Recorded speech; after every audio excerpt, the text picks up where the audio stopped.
whether or not you really do love me. That's what I'm about to find out. I'm going to find out whether or not you're going to listen to the words that I said. I'm going to find out whether or not you're going to listen to my voice. Whether or not. Okay. That's what it's about.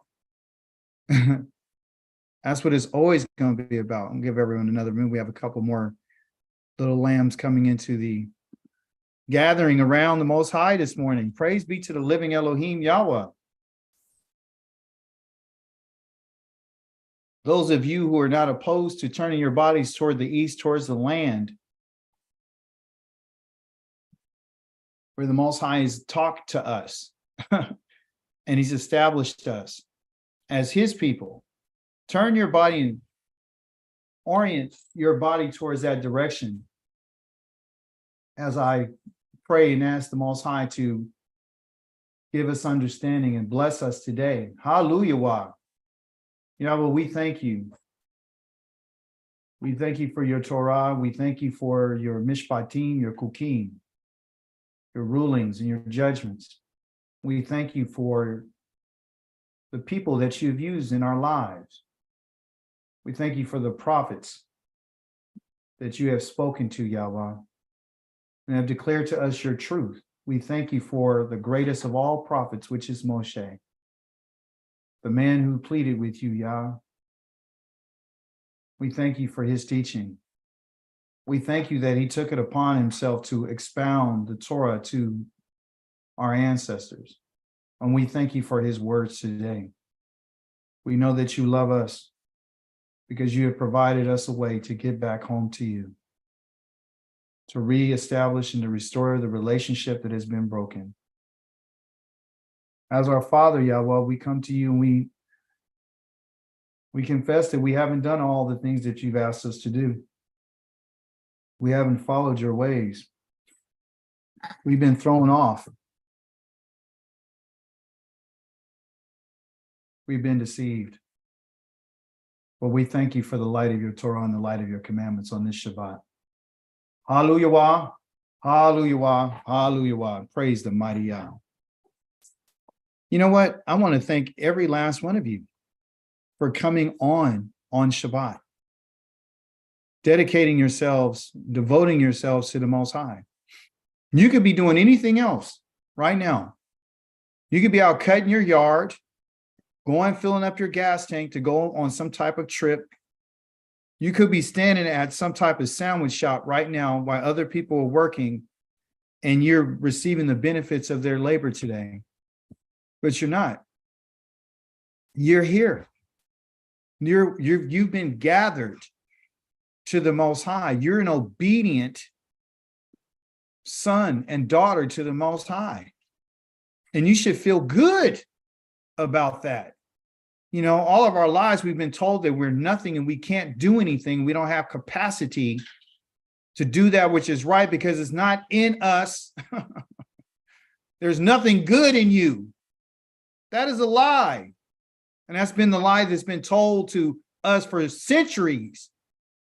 The more you hear that same lie over and over and over and over again, you begin to start believing it. Our Torah portion begins with the idea of pleading.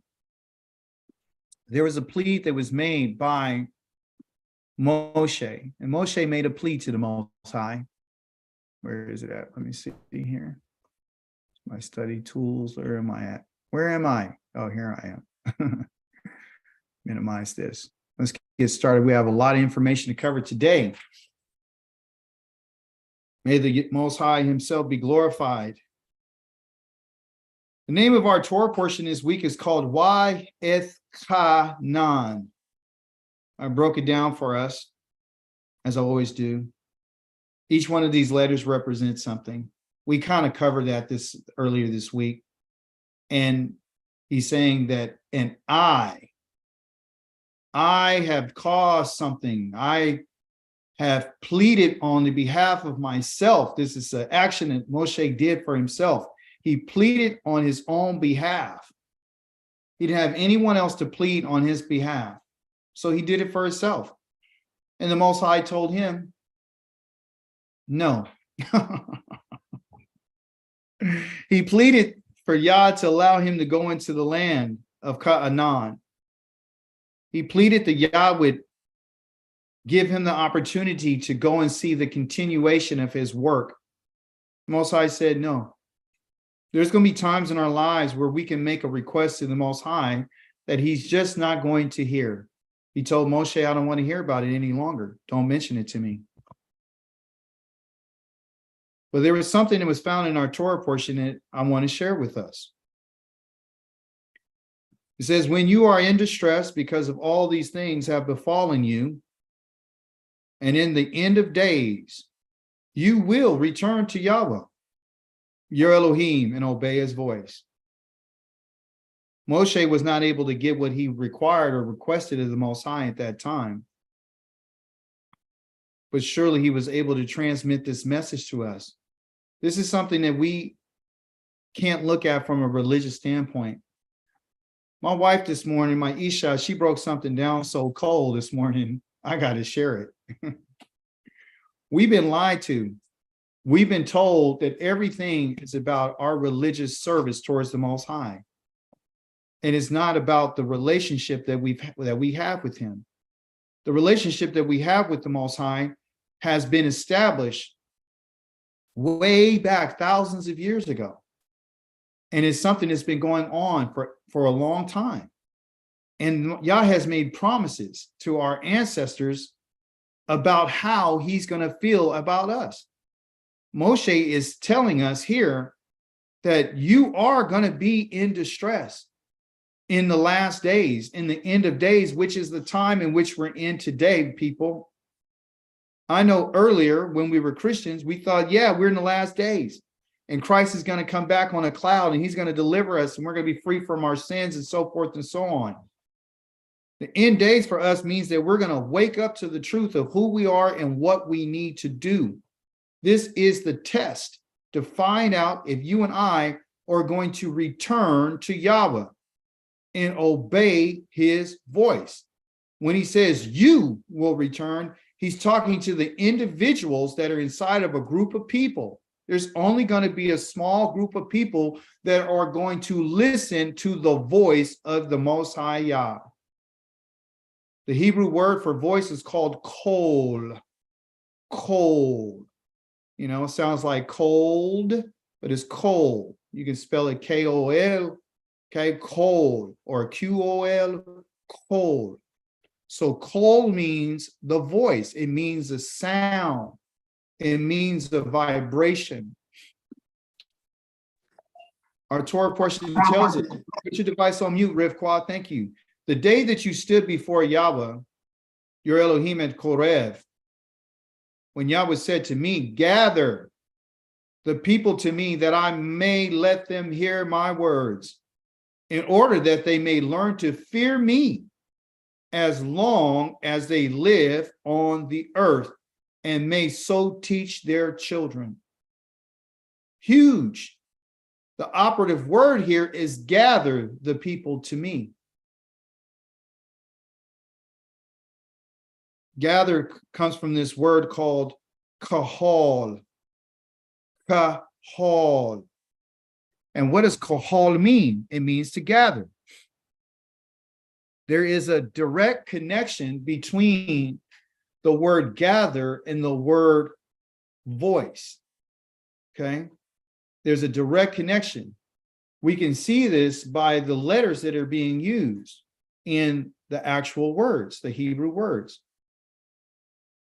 You and I would never know these things if you didn't understand the language. They share the same root, which we're going to get into in a second. The only difference is they'll put this letter, which is a hey, in there, and this one right here for voice is this one. Somebody tell me, since you've been in my Hebrew classes, what does this letter here mean? A wah. What does a wah mean? Wah. What does it represent? Tent peg. It's a tent peg.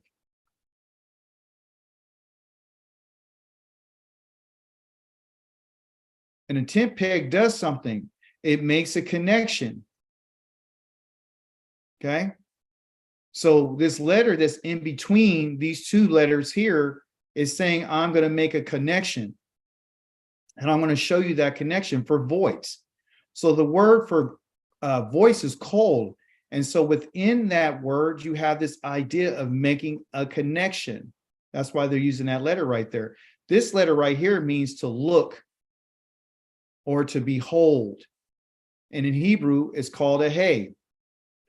H-E-Y, that's represented in the English language as a letter H. Okay, in Hebrew, it's just written like this. Okay, it has the same sound, right? Just written differently. This is written in English, and this is written in Hebrew.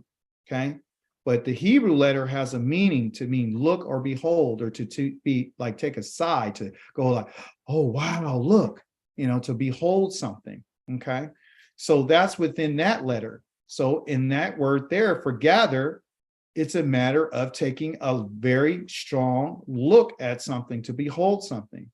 All right, so I want you to understand that these two words, gather and voice, meaning gather to the voice, okay, as you've done today. These two letters that are the root of the word kol, or the word kohal, meaning gather, right, has these two letters called a kof and a lamed. Okay, the kof right here, and this is the lamed.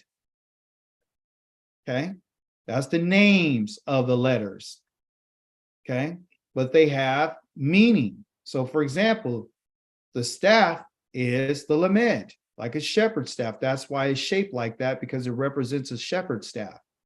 And what you do with the staff is you lead, you direct, you protect, okay, with it, okay? The gathering comes from this idea of this letter right here, to kof. It actually comes from the sunrise, meaning a gathering of light when the light is just about to come out, or a sunset when the light is being gathered, when it's being gathered to itself and it's about to end. So it's this idea of gathering, okay?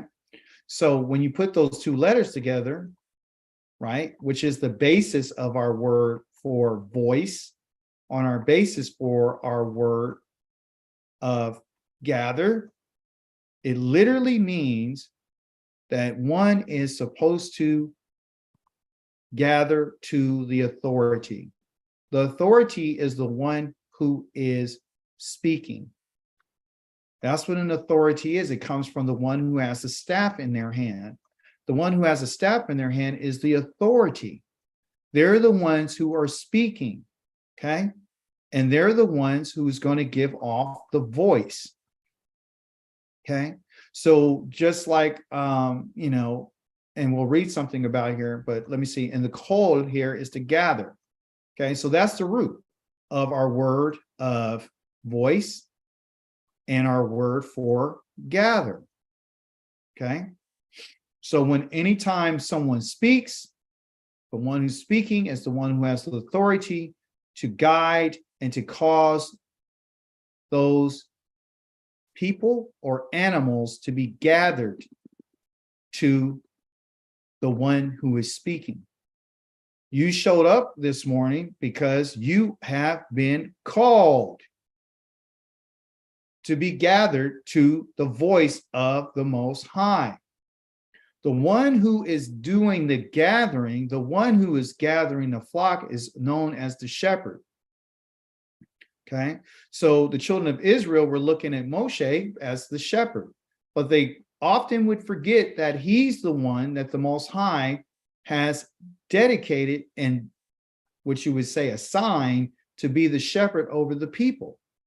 Okay, and he was shepherding the people and gathering them to himself. And so therefore he told Moshe, like you stood before Yahweh at Korev, meaning Mount Sinai, when Yahweh said to me, gather the people to me. That's what he told Moshe. So Yah is ultimately the shepherd. He's just using Moshe to do it. Okay, so gather to me that I might let them hear my words. not Moshe's words. So when you and I are reading the Torah, we need to understand that we're not getting Moshe's words. You're not getting his words. You're getting those words that have been established and have been taught to him by the Most High. And the purpose of receiving Yah's words is so that you and I may learn. That's where that shepherd, okay? The gather is that cold right here, you see? So the gathering has to happen first, and then after we're gathered, then we'll learn. Then we'll learn. Like today, you first were gathering, we dial into Zoom, and then we'll learn. Then we'll learn. The lamed is what's being used here. And so we got those two. So now there's a connection between the gathering and the learning. And the connection is the voice of Yah. That's how you and I are gathered. So one of the things that you always want to be aware of is whoever you're going to listen to, even on YouTube and stuff like this, because there's other people that we listen to, you want to make sure that you're hearing Yah's words. You don't want to hear anybody else's words. You want to hear Yah's words because Yah wants you to fear him as long as you and I live on the earth. And also for us to put the lamed, the teaching, on our children. You see, and if those of you don't have any children, you're going to have some children. Or if you don't have any children, you're there to help encourage those around you to know exactly what the Most High has said. It's always going to be about his voice. Yah is a ro'eh. Okay, I'm going to give you another word today. So you got kol, which is the voice. You got kohol, meaning to gather. They're all connected. Now you have this word called ro, R-O-E, ro'eh. A ro'eh is a shepherd. He is the one who's responsible for calling the sheep. The Most High says, like a shepherd who pastures the flock, Yahweh gathers up the lambs and he carries them in the divine bosom while gently driving the mother sheep. Okay. Yah is the shepherd. But Yah is not only a shepherd, but Yahweh should be a personal shepherd, because there's all different types of shepherds. Okay. The word for my shepherd is called ro'i. Ro'i. So we have ro'eh for just a shepherd. Forgive my writing, internet.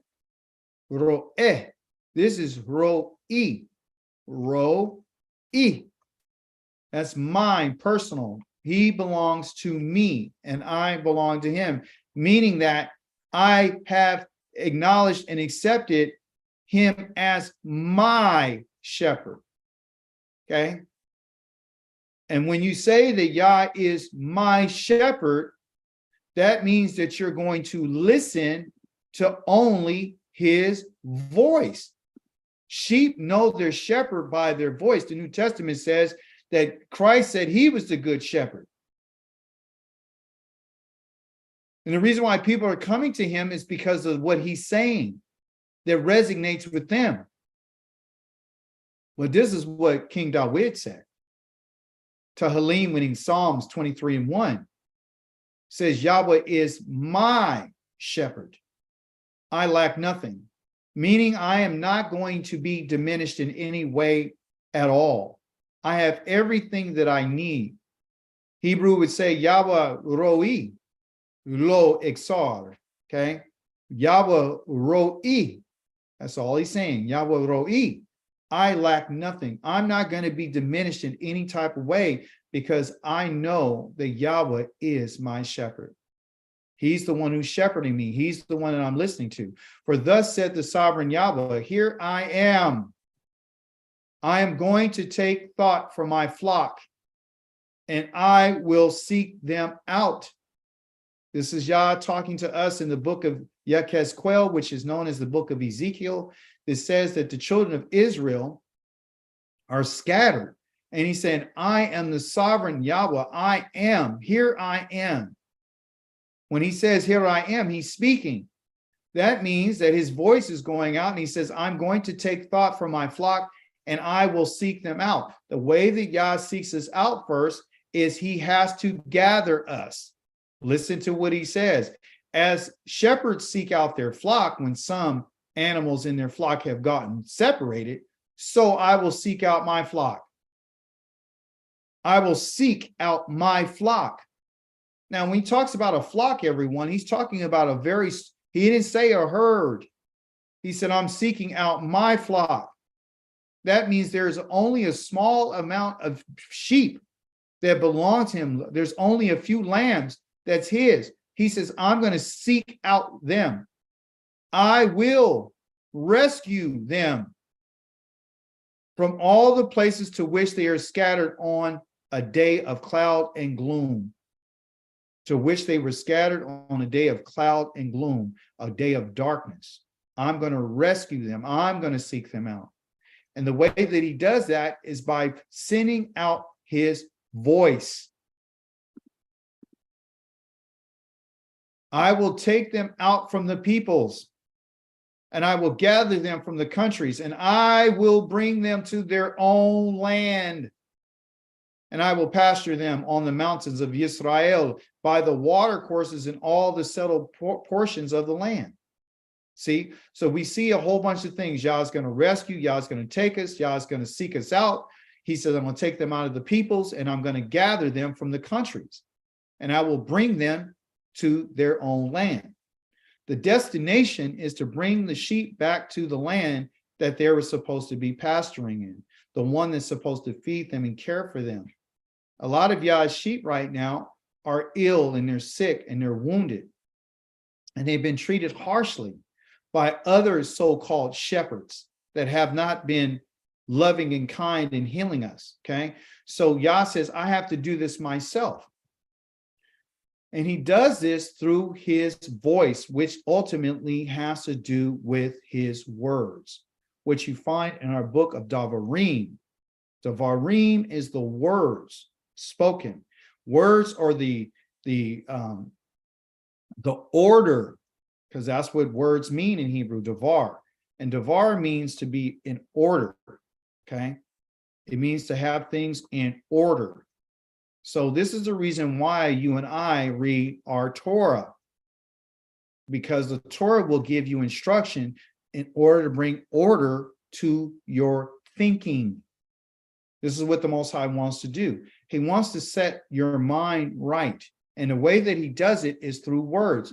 Words are very, very powerful, and especially words that come from the Creator. Yahweh spoke to you out of the fire. You heard the sound of words, but perceived no shape, nothing but a voice. This was told to the children of Israel in our Torah portion this week, that Yahweh spoke to them out of the fire. Okay, they heard a sound of words. They heard nothing but a voice. There's no shape. Again, in our Torah, he tells us, like, listen, don't you make any type of image of a man, a woman, an animal, a bird, a fish, none of these things. Don't do the sun, the moon, the stars, none of it. Because what it is, it's a misrepresentation of who Yah is. The only thing that Yah wants us to hear is his voice. Yah is not interested in showing us an image of anything. That would negate the whole message about his words. He came this way and he spoke out of fire. Fire is indicative of the judgment and the holiness of the Most High, the set apartness of the Most High, the purity of what was being said. The voice is directly connected to fire. So when you and I are reading these words on these pages of the Torah, the Most High is letting us know that, guess what? Those words were not spoken just to be spoken. They were spoken out of fire. They're supposed to do something. They're supposed to cleanse. They're supposed to help you understand. They're supposed to give light. The fire is not just for burning. The fire is for light. The fire is for, to travel with. The fire is to cleanse. The fire is for several other reasons. It's not just to burn. Okay. And he says, and declare to you the covenant. So when Yah spoke, he declared the covenant, which is the 10 words, inscribing them on the 2 tablets of stone. Okay. So Yah inscribes them on this stone. We talked about what stones represent earlier. Stones are used for punishment. Stones are used for, making sure that nothing gets changed. Stones are was represented by the 12 tribes of Israel on the breastplate. Stones are used in other ways as well. Stones are used to sharpen swords as well. Stones have a variety of different usage. But the covenant, which we have been taught, is saying that it's the Mishpatim and the Kukim. The covenant itself is the agreement that Yah had spoke the 10 words to the children of Israel. After he spoke the 10 words, he did not say another word to them. He did not speak any additional words to them. Everything that came after the 10 words, he brought Moshe up to teach the children of Israel. Listen, at the same time, which is in the following verse, at the same time, so Yah gives the covenant in verse number 13, you see here, the 10 words. Then he says, at the same time, Yahweh commanded me to teach you laws and rules, meaning the Kukim and the Mishpatim, for you to observe in the land that you are going to cross into and occupy. So there's a clear distinction between the 10 words and the laws and rules. Now, where we got messed up is that people called the covenant the 10 commandments. That's what they call it. They changed the word from the 10 words to the 10 commandments. It's not the 10 commandments. They are in themselves statements of fact of what we should and should not do, right? But it's a misrepresentation of the intent of why the Most High said the 10 words. These are the 10 orders, okay, on how he's going to structure the life of an individual. But that's the only thing that the children of Israel heard, which was the 10 words. Then after they heard the 10 words and the Most High stopped, he stopped speaking. He gave a pause. And then the children of Israel said, we don't want to hear this anymore. They said this through their leaders, which we're going to get to in a second. Moshe said, at that time, Yahweh commanded me to teach you the laws, the Kukim and the Mishpatim, for you to observe in the land that you're about to cross over into and occupy. So the laws and the rules are for the occupation of the land. That's what they're for. That's what the laws, which are the decrees. Okay, that's what the Mishpatim are. Okay, which are the rulings, and some would call them the judgments. Okay, so you might ask yourself, well, can I keep these judgments and these decrees when I'm in the land of my enemies? And the answer to that is no, you cannot. The laws and the judgments and the decrees, okay, and the festivals and all the judgments of Yah were for the occupation of the land. We don't want to get our lines crossed, and we don't want to go into a state of confusion. This is what you will call, which my wife brought up this morning, religion, or a religious approach to what Yah says. If you're going to be a religious person, what you're going to try to do is you're going to try to take what Yah said and you're going to try to make it fit your narrative. You're going to say, and this is why the Christians are saying what they're saying about you guys can't keep the laws. You guys can't keep the laws when you're in the lands of your enemies. You can't keep the laws here. You can't. You and I cannot execute the judgment. If your child disrespects you and they hit you, the Most High says they get put to death. Can you do that here? No, you can't. The laws here in Kukim have to do with the festivals and the Moedims, which require sacrifices and offerings. Can you keep those? No, you can't. So what are you talking about, Dawid? Are you saying that the only thing that we can literally do is the covenant?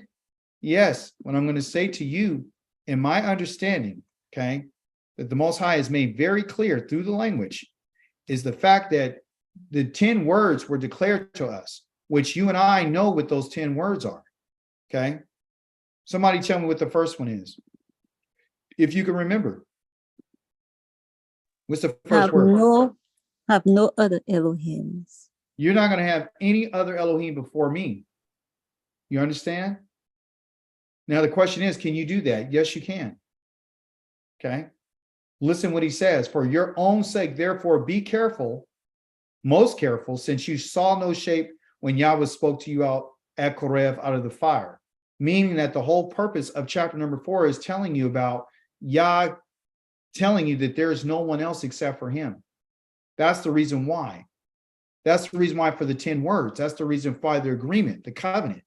The covenant that you and I are in, the agreement that you and I are in, okay, is the 10 words.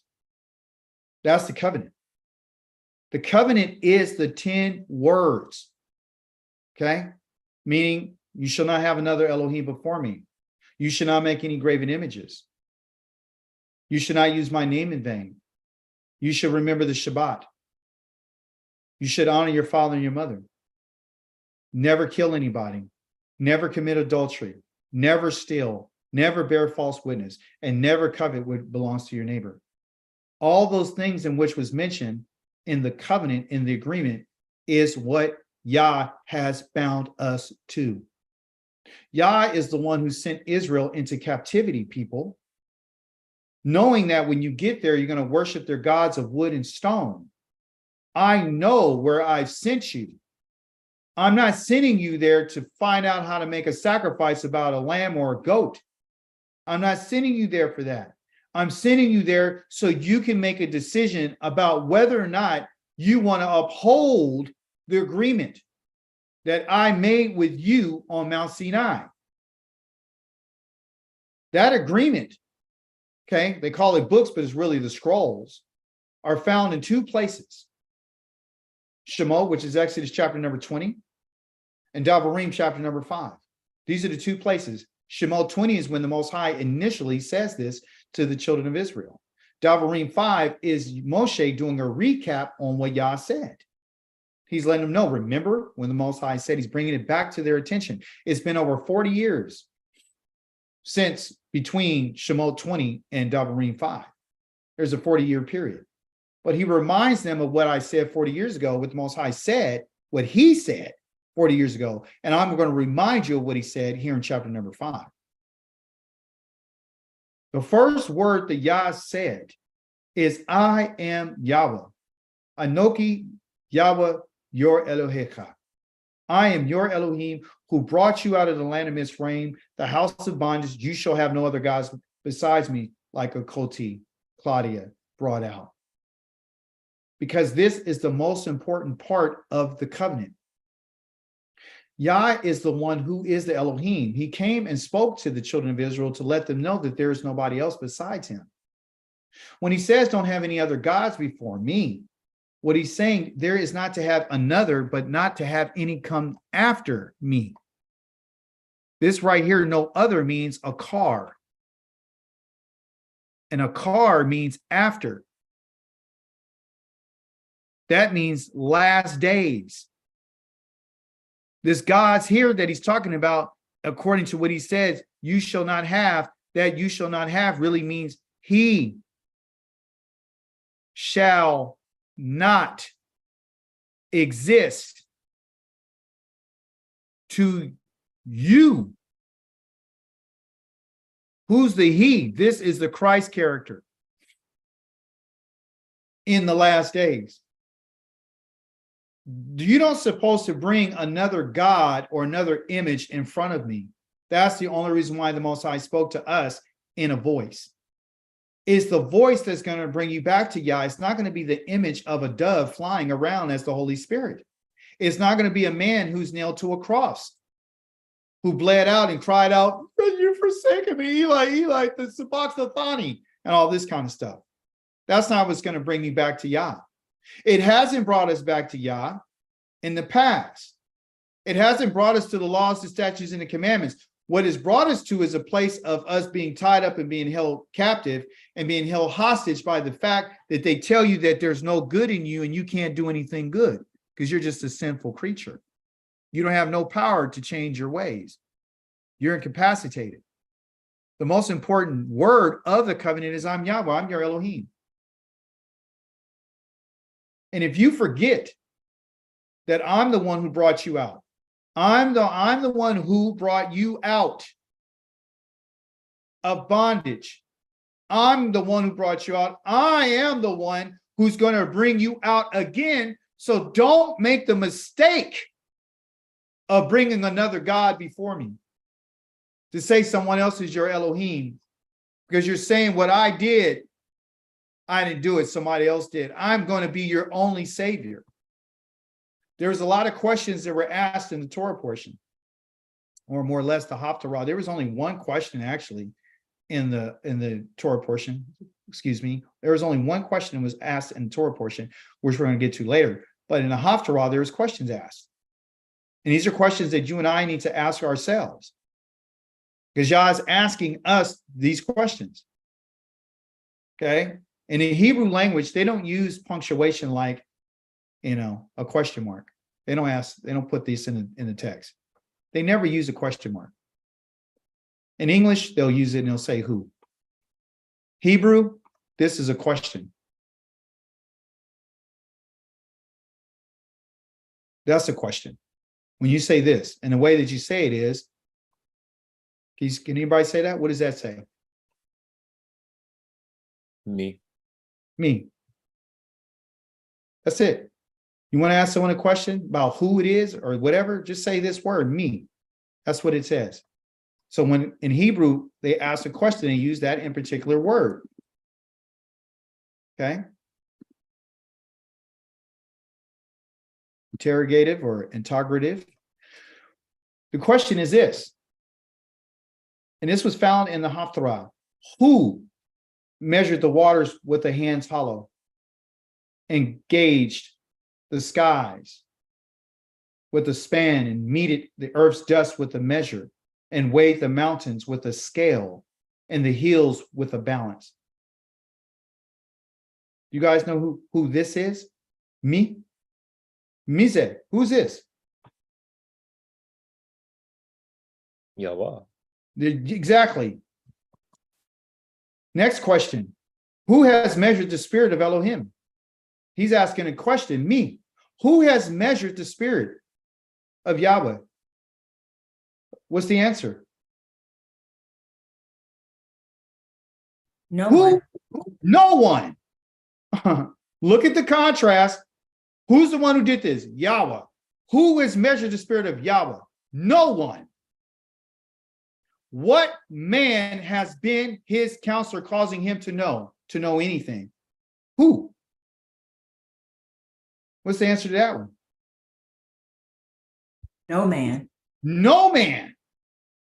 Are we starting to get it? That there's no one. Whom did he consult, or who instructed him, providing guidance in the way of right? No one. Who taught him in knowledge and taught him the path of understanding? No one.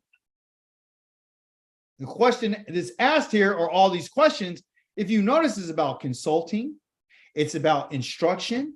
It's about teaching. It's about guidance. It's about all these things. Yah's drawing our attention to him to say that there is nobody except for him. There's no one, and of course there isn't, there's no one who has the ability to do this. So there's no one that's qualified to teach you and I. The teaching that you and I are receiving is from him. This is the reason why Moshe said in our Torah portion, this was shown to you so that you would know that Yahweh is Elohim. The fire was shown to you. The darkness and the smoke was shown to you. The voice that you heard was shown to you. The thunder and the lightning that you literally saw, which they says you can only hear thunder and lightning. They said they saw it. They saw thunder. What does thunder look like? They saw it. There is no other beside him. And from heaven, he caused you to hear his voice in order to instruct you. That's the purpose. That's the intent. That's the purpose. And on the earth, he caused you to see his great fire, and you have heard his very words coming out of the fire, because no one else is qualified to give you these words except for the Most High. So he's asking us today, like he told them, you need to establish in our heart that Yahweh is Elohim in heaven above and on earth below. There is no other. Okay. Therefore, you are to guard his laws and commandments, which I'm giving you today, so that it will go well with you and your children after you, so that you will prolong your days in the land Yahweh your Elohim is giving you forever. What's the idea behind this? The idea is, if you want to continue and you want everything to go well with you and your families, you're going to remember that there is only one Elohim. If you have other Elohims, it's not going to go well. You're not going to make it. And that's the reason why we're not in our land today, because somebody forgot to give the message to their children. In the Torah portion, you found this word Shema that was used several times. It's not just in chapter number 6, verse number 4. It was all over the place. You need to listen. When you listen, obey, all these sorts of things. It was listed all over the place. Israel is given the command to listen. When you look at the Haftarah, which goes along with the Torah portion, you'll see again that the Most High is asking more questions. Do you not know? He's asking, do you not know? Have you not heard? Meaning that some type of way you should know, and you should have heard something. What's he referring to about what have you heard? He's talking about his voice. Have you not been told from the very first? Have you not discerned or understood how the earth was founded? When Yah came in fire, and he came in darkness, and he came in thunder, and he came in lightning, and he came in this great power with the sound of the shofar, and the mountain shook. He's letting them know that I'm in charge of all forces. I'm not from earth. I'm not a human being. I've created everything that you see, taste, smell, hear, touch. All your senses are connected to the things that I've made. That's the reason why I'm telling you not to make any images of anything, because it's a false representation of who I am. You cannot understand who I am. You cannot fathom my majesty and my glory. And for you and I to take him and to try to put him in an image is the greatest insult that a human being could do to the creator of the heavens and the earth. It is Elohim who's enthroned above the vault of the earth. The vault means that the shield that's around the earth, the rakia, that was beaten out in a metal that you and I cannot see, is what his throne is above. So that the inhabitants are even seeming like we're grasshoppers. You and I are nothing to Yah but like grasshoppers. That's it. Wrap your mind around that. When next time you go to a state fair, look at all the grasshoppers. Look at all the locusts, all the people, the multitudes of people. Yah was the one who spreads out the skies like a gauze, and he stretched them out like a tent to dwell in, a curtain. He just stretched them out. The heavens that you and I see right now is like he just stretched it out like a tent. It means absolutely nothing to him. He's bringing potentates, which are kings and rulers, to naught, making rulers of the earth as nothing. Again, in this chapter, in Yeshayahu chapter 40, he's making comparisons and letting us know that there is nobody else but him. Hardly are they planted. Hardly are they sown, like we've been talking about the roots of the language and the words.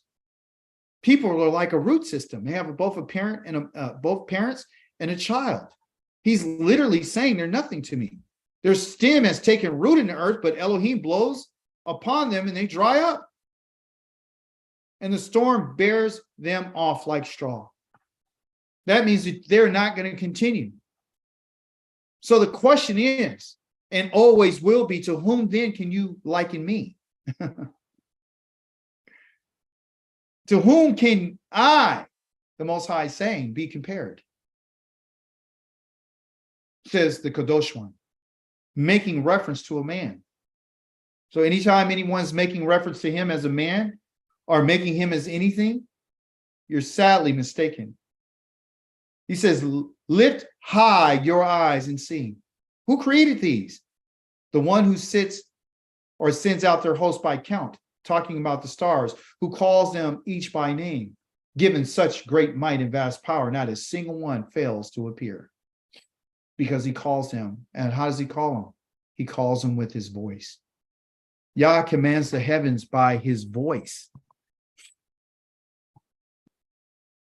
In our Torah portion,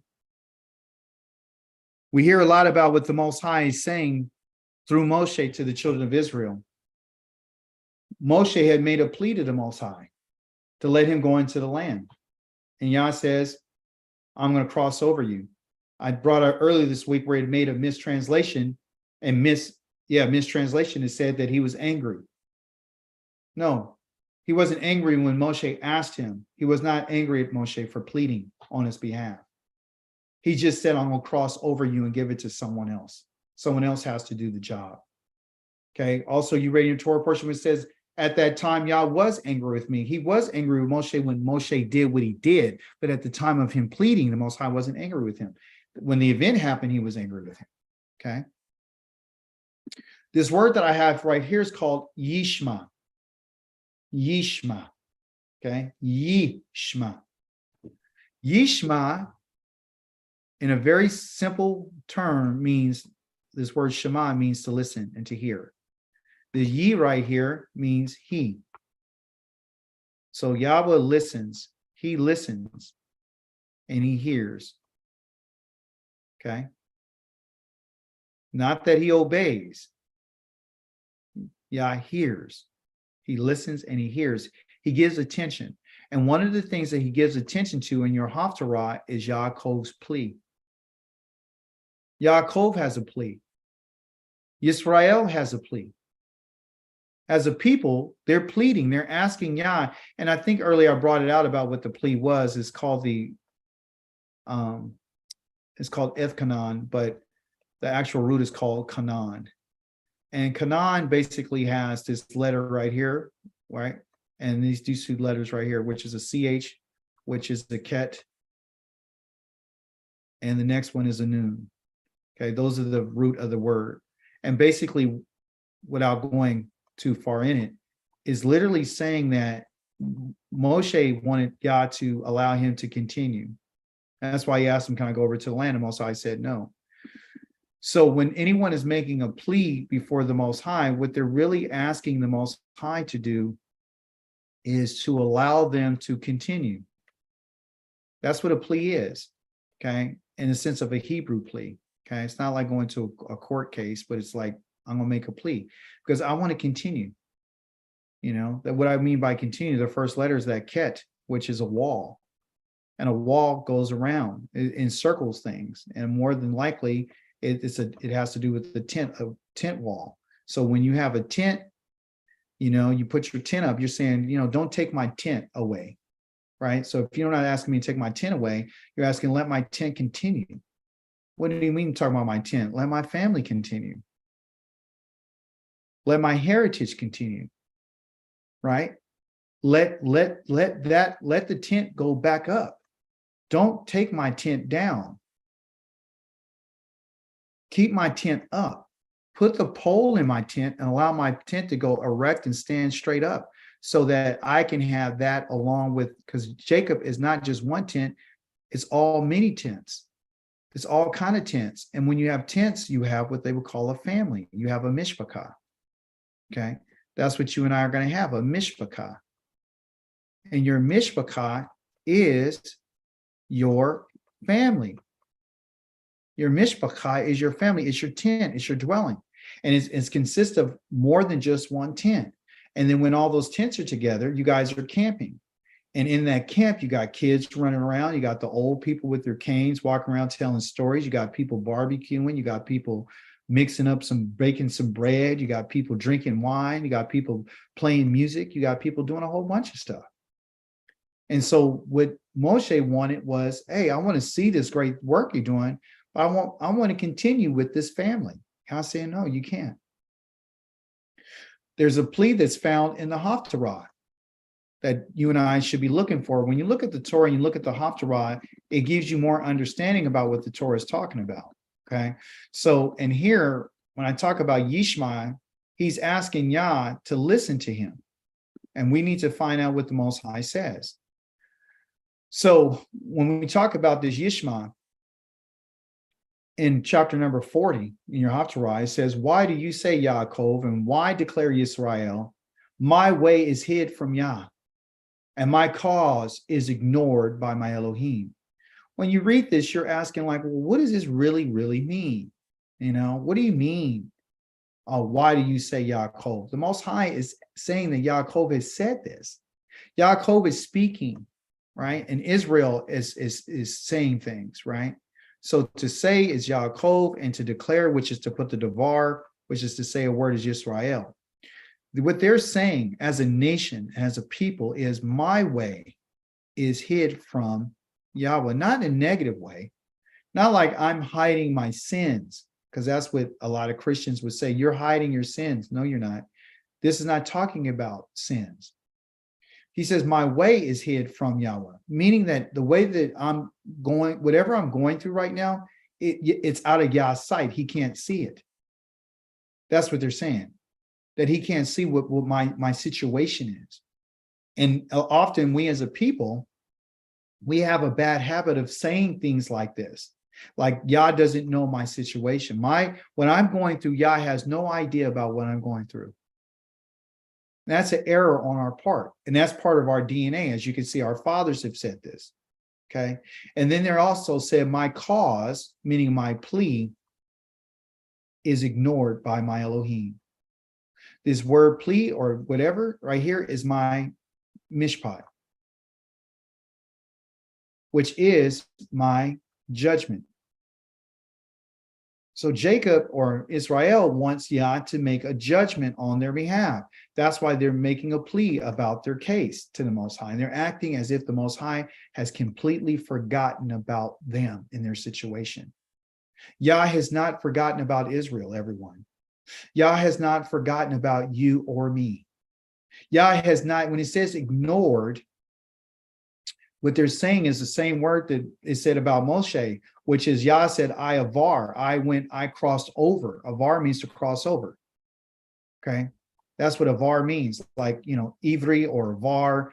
It says, Moshe said that Yah avarred him. Yah crossed over him and didn't listen to what his plea was, which is true. Yah crossed over Moshe and gave it to Yehoshua. This word being ignored right here, meaning that this is what they're saying. They're saying in my judgment and my situation, Yah has crossed over me like he did Moshe. Like he doesn't want to hear it. And Yah is saying that's not the case. I am here to hear what you have to say. I'm going to bring judgment upon the people who have done you wrong. Okay? So our cause is our judgment. Being ignored is not true. That's the way we feel. We feel that Yah is not longer interested in us as a people because we don't see ourselves in the light as a nation. And this has been something that's been spoken over thousands of years, literally. Okay? Because Isaiah wrote it back then. So he already knew that this is something that we're going to be saying. And then the answer to that is, Yah responds with, do you not know?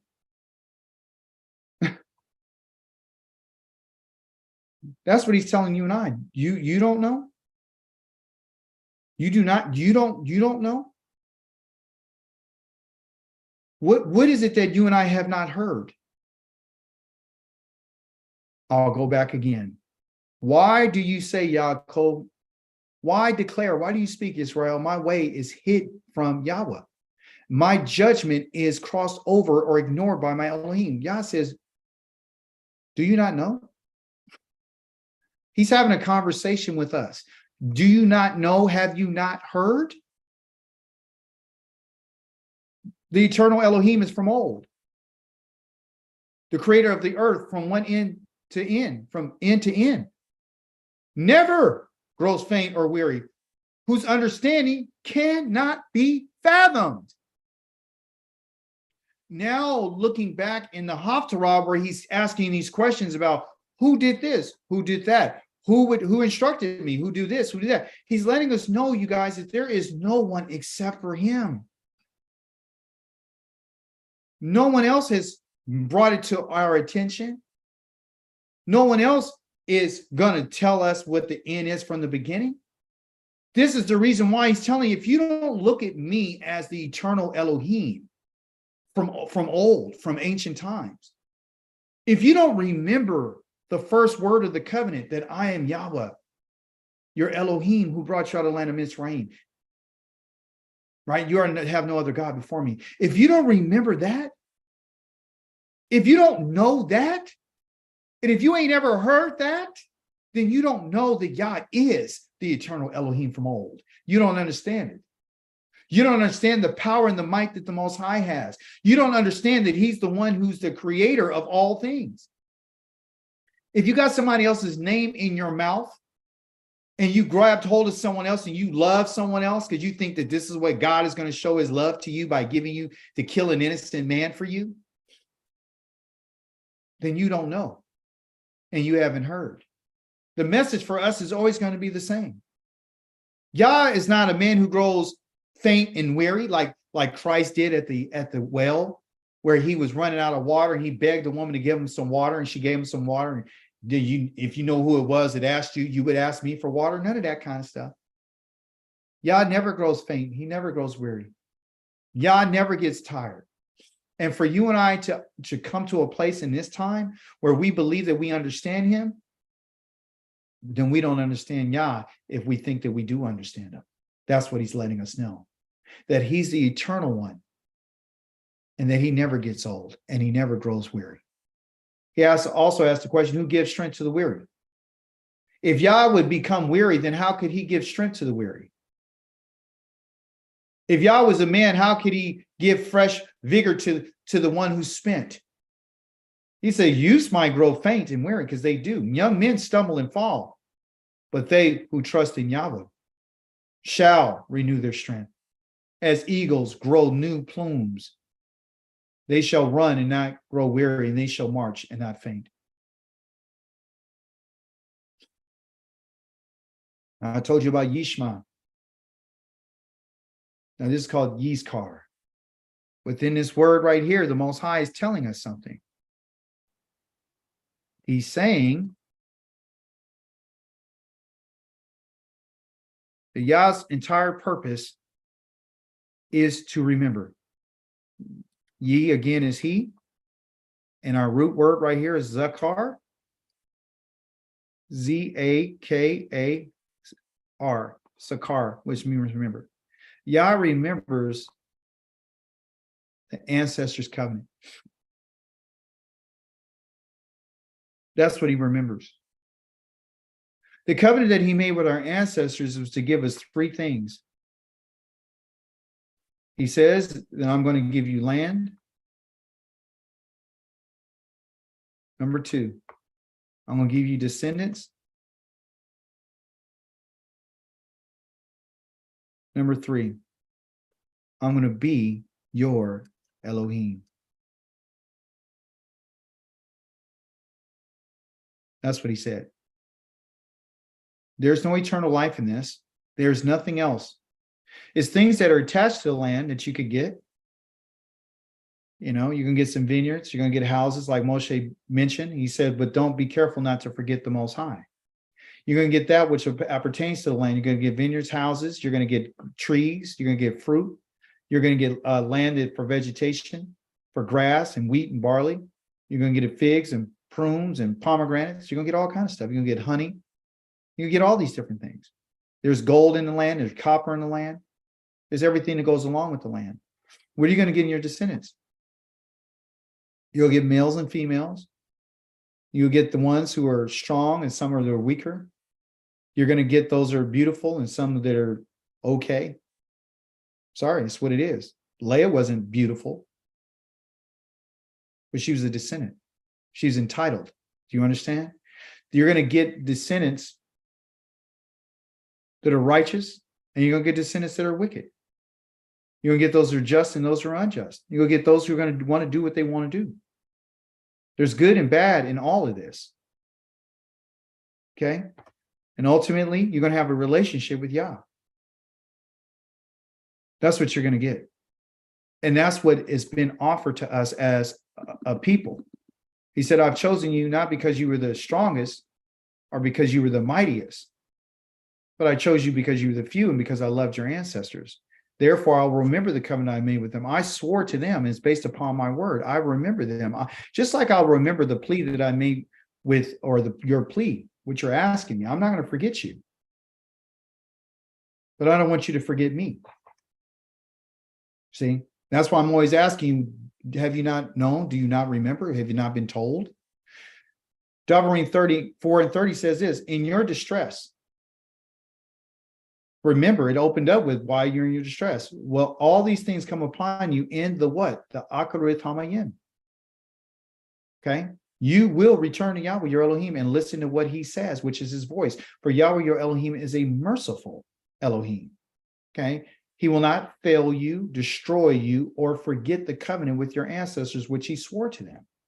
So you can really depend on what Yah has spoken and his voice. Okay?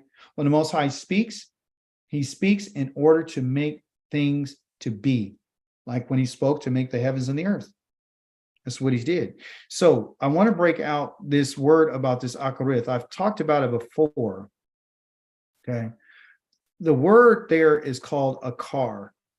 Okay. The rith on it means plurality, but akar also has a meaning of after. But the two letters that are in it, which is another ket and a resh, have to do with anger. Okay. You said, well, how do you get that? Well, the ket is for the wall outside. That's what a wall represents, for the outside or divide or to go around. And the resh means the head or the man. So what this means when I say car out of here, I'm saying the man outside. The man outside is the one who's getting hit with the sun in the ancient Hebrew culture. So the one who's outside is the one who is hot, and they're getting burned from the sun. So this actual name here, Akarith Hamayim, meaning in the final days or the end days, is literally talking about the days of anger. Yah's telling you that in this particular time, Yah says you're going to return to Yahweh. And you're going to listen. You're going to shema to what he says. That's what's going to happen. Because he's a merciful, meaning that when you talk about mercy, it's talking about this idea of what they call a rakum. And rakum has to do with the womb of a woman. A womb is somewhere where one finds comfort. And they find warmth, okay? And it means that the Most High says, I'm merciful. I'm just like a woman who has a baby, who would protect her child, okay? So I'm compassionate, okay? So don't ever get it twisted. I am compassionate. Even when I'm angry, I'm still compassionate. The anger that's coming, everyone, is going to require for Yah to be merciful. Yah is going to be merciful to the ones he chose to be merciful to. And he lets us know that the ones who have done what I said are the ones who are going to receive mercy. If you read your Torah portion, he said, I'm merciful to those who keep my commandments. He says he will not fail you. This failing here means that Yah says he's not going to sink away from you. Okay. I'm going to not sink away, meaning I'm not going to, fall away from you. What I'm actually going to do is I'm going to stand up for you. I'm going to kum for you. I'm going to stand up. I'm going to be established for you. Okay. He says he's not going to destroy you. I'm not going to forget the covenant with your ancestors, which he swore to them, Abraham, Yitzhak, and Yaakov. You and I have a problem because he tells us all the time, don't you forget. See, Yah's not going to forget. Okay. So it behooves us to not forget what he's saying. So Yah's not done with the covenant. And we also see this in Leviticus chapter number 26. So if Yah was to destroy us, he would be forgetting the covenant. If Yah was to fail us, he would be forgetting about what he said to our ancestors. When Yah says that he swore something, he's talking about what he said with his voice. So how important is the voice? It's the voice of Yah that allows us to be in a covenant. Our ancestors have a covenant, and he has a covenant with us. You understand? And this is talking about when I scatter you. There was a cryptic message that was found in your Torah portion. There's a cryptic message. If we were religious, we just go right past it like it doesn't exist. The cryptic message is this: when you heard the voice out of darkness, look at what Moshe says.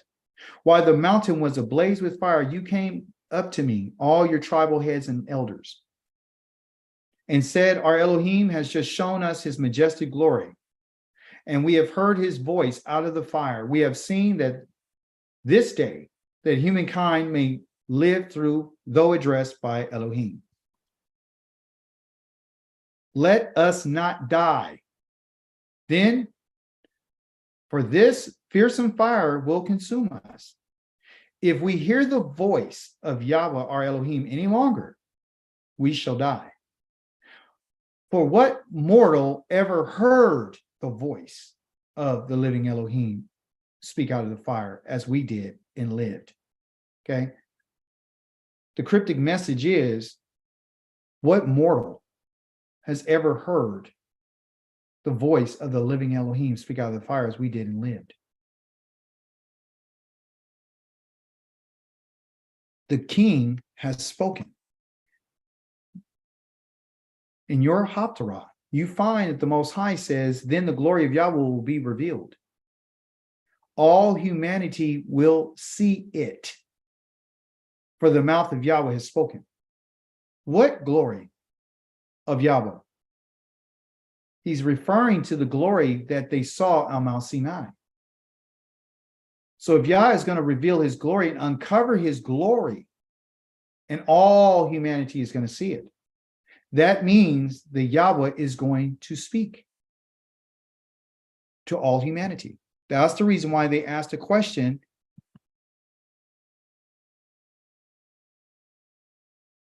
For what mortal has ever heard the voice of Yahweh, or the living Elohim speaking out of fire as we did and lived? Yah is going to reveal his glory to all humanity, and they're all going to see it. For the mouth of Yahweh is spoken. That same Haftarah, a voice says, listen to what this voice says, proclaim. And I answered, what should I proclaim? All humanity, the same humanity that the glory is going to be revealed to, is merely grass. I thought you were just grasshoppers. Yeah, but you're also grass as well. All is kindness like wildflowers. Grass dries up, the flowers fade when a wind from Yahweh blows on it. Surely the people are grass. The grass dries up, the flower fades, but the word of Elohim will stand forever. What word?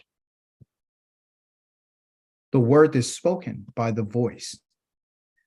There is a voice in that same Haftarah from the servant that says, oh, that you would tear open heaven and come down so that the mountains would shake at your presence. It would be like fire kindling the brush, and the fire then makes water boil. So this servant now is asking the Most High, which is Yashiyahu, is a representation of the servant of Yah, asking that you would come down, that you would tear open heaven. Remember, the fire from the Most High came out of the heavens to speak to the children of Israel. This same servant here is saying that we want you to tear open heaven. We want you to tear it open so you'll come down on the mountains like you did at Mount Sinai. And the mountains would shake, because that's what's going to happen when Yah's glory comes down. And the fire will be kindling the brush like the fire that makes the water boil. Then your enemies will know your name, and the nations would tremble before you. Why? Because Yahweh is revealing himself. The nations that are in question here are the nations that are like a drop in the bucket. They count like the grain of dust on the scales. The islands weigh as little as specks of dust. The Lebanon would not suffice for fuel, or its animals be enough for burnt offerings. Why is he mentioning this? He's mentioning this because it has to do with fire.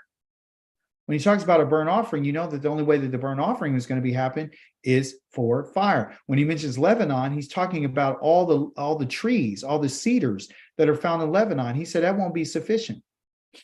That's not enough for when Yah comes. That's not enough fire. That's not enough fuel for the fire. That's insignificant. All the animals in this region right here is not enough to even give me a burnt offering when I'm coming. Before him, all the nations are like nothing. What? All the nations are like nothing. He regards them less than nothing. Why? Why does the Most High look at the nations as they're nothing and they're less than nothing to him? Well, we'll find that answer right here, because there's a voice that's spoken by the psalmist, which in our case is King David. He says, not to us, Yahweh, not to us, but to your name, give glory. Well, how is Yah going to give glory? He just told us, I'm going to reveal myself to the nations because of your grace and truth. Why should the nations ask? So now you can see him saying, why should the nations ask? Where is their God? Remember? Because they all have their gods. They don't know your God. They don't know Yahweh.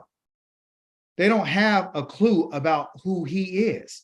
He says, our Elohim is in heaven, like like Isaiah said, that he sits upon the circle of the whole earth. He does whatever pleases him. Their idols are mere silver and gold made by human hands. This is the reason why he looks at them as nothing. Is because they serve idols that are nothing. Their idols have mouths, but they can't speak. Their idols have eyes, but they cannot see. Their idols have ears, but they cannot hear. Sounds like a man, doesn't it? Their idols have noses, but they can't smell.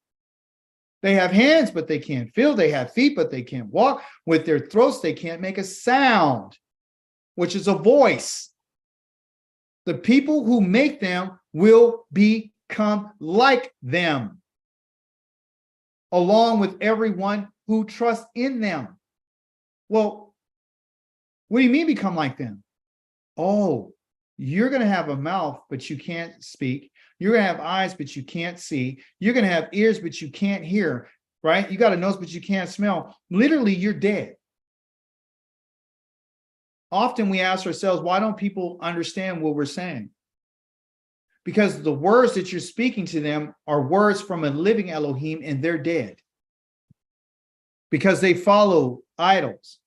They follow an image of a man that said he could speak. And he had a voice. And people are listening to that voice, but that idol cannot save them.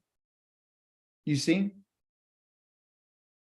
When you and I follow idolatry, which is the big deal, that's why the Most High put the first word in the covenant, you have no other Elohim before me, and then I'm Yahweh, your Elohim. It's simply because he's living. And when we follow idolatry, you and I don't feel like we have to give Yah anything. You see? We become dead, like the idols in which we serve. I asked myself this question earlier this week, like, when the Most High asks us for things, why can't we just give him what he asked for? What's wrong with giving Yah your stomach? What's wrong with giving him your desires? What's so wrong about listening to his voice? The nations serve other gods, everybody. They don't have a relationship with Yah. There's also a voice of judgment. The voice of judgment is found in Yashayahu, the same servant. He says, come close, you nations. He's still talking to the nations. And listen and pay close attention, you peoples. Let the earth hear and everything in it, the world and all it produces. Why is he talking about that which comes out of the ground? Why would he mention about what all that it produces? Why is he talking about vegetables and fruits and stuff that come out of the ground? Because Yahweh is coming. This is the reason why he's trying to get the nations to come and to listen to what he's saying. He wants them to pay attention. Let the earth hear and everything in it, the world and all it produces. Because they're about to find out who Yahweh is. They're about to hear the voice of Yahweh. Why? What are they about to hear? That's verse number 1. Here's verse number 2. For Yahweh is happy with every nation. No, Yahweh is angry at every nation. They don't teach this in your Sunday school lessons.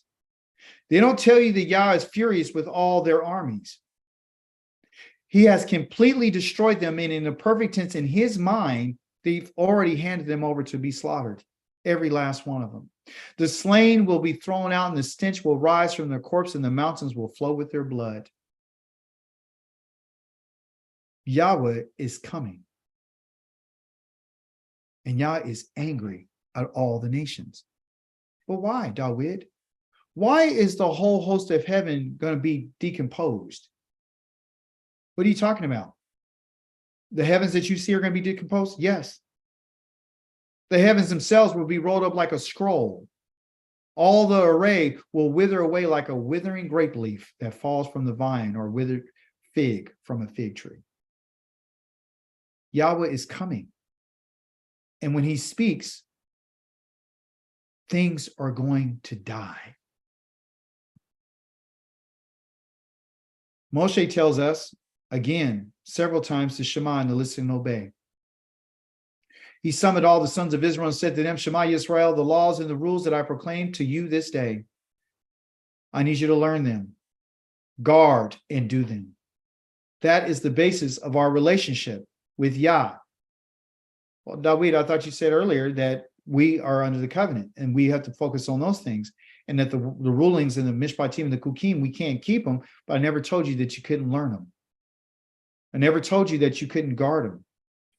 I never told you that you couldn't remember them.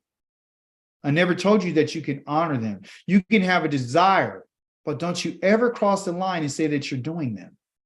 You don't have to. Okay? You don't have to do that.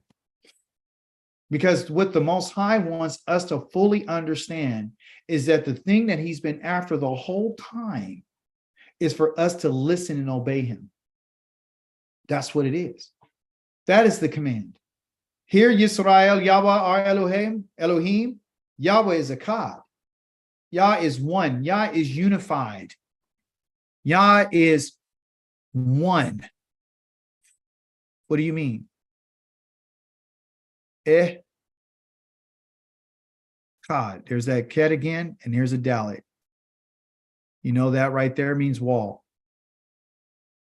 You know this right here means strong. You know that this letter right here means door. Okay, so what we have is the door in the wall. The door in the wall allows you to go in and out, because that's what the door does. The door opens and the door closes. Okay, right? And this is a strong wall with a door. Okay, the wall is for separation, but also the door is opening opportunity for you to go in and out. When you open that door, what you're doing is, everyone, is you're unifying.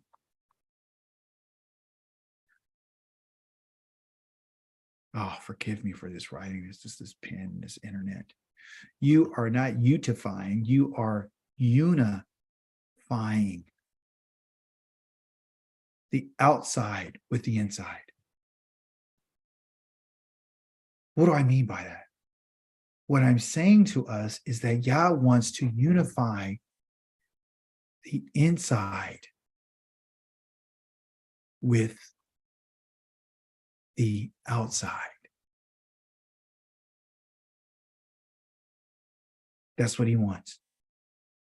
He wants the inside to be filled with him and with the mind. And then once the inside is done, he says, then I want you to open the door and let that which is on the inside come outside, thus unifying. So when people look at your life, they can see what I've done. They can see the beauty in your relationships. They can see the beauty in your home. Yah is manifested through the things in which he's created. The beauty of Yah is manifested. And it's a variety of different things. It's not just the plants and the animals and the flowers and everything. It's how things work. It's about function. So the Most High is literally saying, Israel, I want you to open up and understand that I want to be unified with you. I want to be unified with you. I'm unified. I want to give you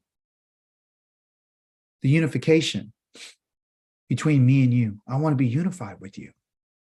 And if you and I are unified, okay, I got to give you an agreement, which is the covenant. But the only way that you can keep that covenant is if you love me. If you don't love me, then you and I are not going to be unified. Husband and wife, if you don't love your wife, you're not going to be unified. Wife, if you don't love your husband, you're not going to be unified.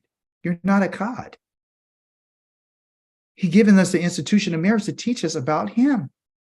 So he's asking us to love Yahweh with all your mind and with all your soul and with all your might. I want your appetites. I want your stomach. I want your mind. I want your desires. I want all of it. I want your resources. I want to be manifested through your life. That it can only happen as you listen and obey my voice. That's what it is. And you have to wait for me. You're going to have to wait for me to heed your plead and your cause. But in the process of waiting, doesn't mean that you should not listen and obey what I said. It doesn't mean that you can't teach these to your children. That's a big part of Shema. It's obedience. If you want me to hear you, you got to hear me. Now, speaking about our children, Most High tells us to impress them upon your children. What? Impress upon them what? My laws, my statutes, and my commandments. Recite them when you stay at home and when you're away and when you lie down and when you get up. That word impress up there means to shanan. Shanan. And it means to sharpen. I'm telling you that in order for your children to be what I need them to be, in order for them to continue, they have to be sharpened. You're going to have to whet it like you would a sword. You're going to have to take a stone, okay, and you have to take that sword and you're going to have to sharpen that sword on a regular basis. Listen to me carefully. Those of us who are here listening today, Yah is interested in making you sharp. If you're not sharp, your children are going to be dull. They're not going to be effective. Okay. This word sharpen also too has to call it being incisive. Incisive means that I'm going to approach this with a very clear mind. I'm going to be very analytical about it. Okay. I'm going to be sharp. Okay. So when we talk about the commandments and we talk about what the Most High wants us to do, he's saying, listen, I need you to be incisive. I need you to be analytical about it. Okay. The root of that word, analytical. You're going to have to be very tight. You have to be sharp with it. This is not, listen, the way that we live our lives in the Torah is not for dumb people. And it's not for those who are dull of mind and senses. That's why a lot of you are on this channel. That's why a lot of you come on Zoom. That's why a lot of you just say, I want to learn the language. Because you are analytical, because you're a thinker. This is not for the slow of heart. This is for the intelligent. And that we haven't been told that. Christianity is for those who are dumb and that are asleep and don't want to be sharp. Okay. So I want you to sharpen them up, and I need you to sharpen them all the time. Why? Because I want you to remember. He also told us that he wanted us to inscribe them on your doorpost and in your house and on your gates. Today, they made it easy by giving you called a mezuzah. And you put the mezuzah on your doorpost. But Yah's not talking about just nailing a mezuzah. Yah's literally talking about, in the same verse, I need you to inscribe them. I need you to penetrate the wood with it. So when he tells us to inscribe them upon the door, literally saying is, you take that same knife that you've been sharpening your children with and teaching them how to do it, and what I want you to do is inscribe it on them too. I need you to always be inscribing them, like sharpening a sword, because if you're going to defend my words, okay, you're going to have to be on it all the time. I need you to inscribe them. You know, you cut something into a tree and you want it to be there forever. You cut this into your doorpost. That's what he's telling them, giving them the idea that the only way that you're going to get this is by you have to penetrate it. Okay? Penetrate the mind of your children.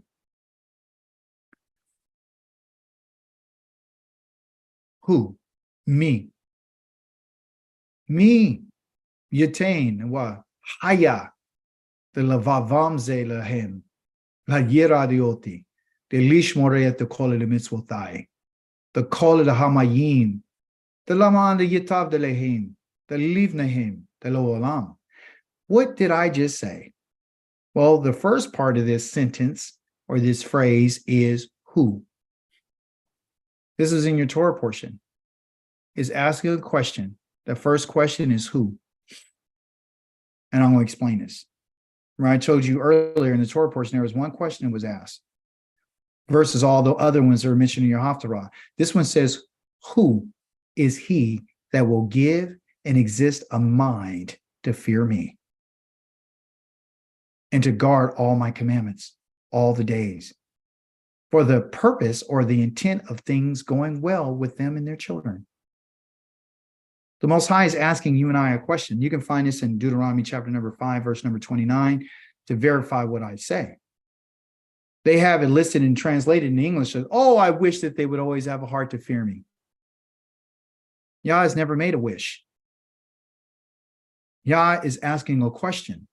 Who is he that will give and exist a mind to fear me? This is after they said, you go and hear everything we got to say, because if we keep hearing this, we're going to die. So of all the people that were standing there, the Most High asked this question.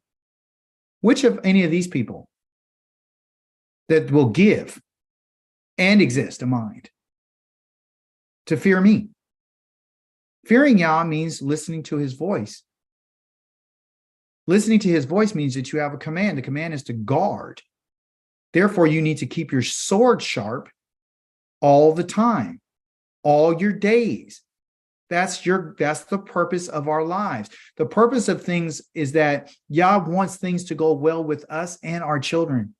The only way that they're ever going to go well with us is if we keep guard of what he said, meaning we're listening to his voice. Yahweh has a voice, okay? And we weren't there, on Mount Sinai. But God gives us a description of his voice. Probably something you never heard of. But let me tell you about his voice. Tehillim in the Psalms, it tells us to give Yahweh his due, you who are godly. Give Yahweh his due of glory and strength, and give Yahweh the glory due to his name, and worship Yahweh in set-apart splendor. The voice of Yahweh is over the waters. Remember Genesis chapter number 1? The Elohim of glory thunders. Yahweh is over rushing waters, the voice of Yahweh in power, the voice of Yahweh in splendor, the voice of Yahweh cracks cedars. The voice of Yahweh splinters the cedars of Lebanon and makes the Lebanon skip like a calf, Sirion like a wild young ox. The voice of Yahweh flashes fiery flames. The voice of Yahweh rocks the desert. Yahweh convulses the Kadesh desert. The voice of Yahweh causes deer to give birth and strips the forest bare, while in his temple all cry glory. Yahweh sits enthroned above the flood. Yahweh sits enthroned as king forever. May Yahweh give strength to his people. May Yahweh bless his people with shalom. I say Shabbat shalom to you. I want you to understand that the Most High's voice is very, very powerful. The Most High's voice is the only voice that you and I are supposed to be listening to. The voice of Yahweh has been spoken, has been heard, and the voice of Yahweh is going to be the voice that they're going to hear again. This is Yah's intention. Everything that he did for Israel in the beginning was to bring them out into the wilderness for them to hear his voice. That's not on an accident. So when Yah did that, he's letting us know what he's going to do. The cryptic message was, who has ever heard the voice of Yah and lived like we did? And the answer to that is no one. See, it's a set apartness of Yah, you see, through his voice. And if you are listening to anybody else's voice, like Kua or Eve did in the garden, you're not going to be listening to what Yah says. You're going to listen to another voice. If you're going to listen to the voice of Peter, Paul, James, John, Timothy, any of these other people, or even Christ himself, you're listening to someone else's voice. And you're not going to know. You're going to be messed up. You understand? Because the voice that you're going to hear, it makes deers give birth.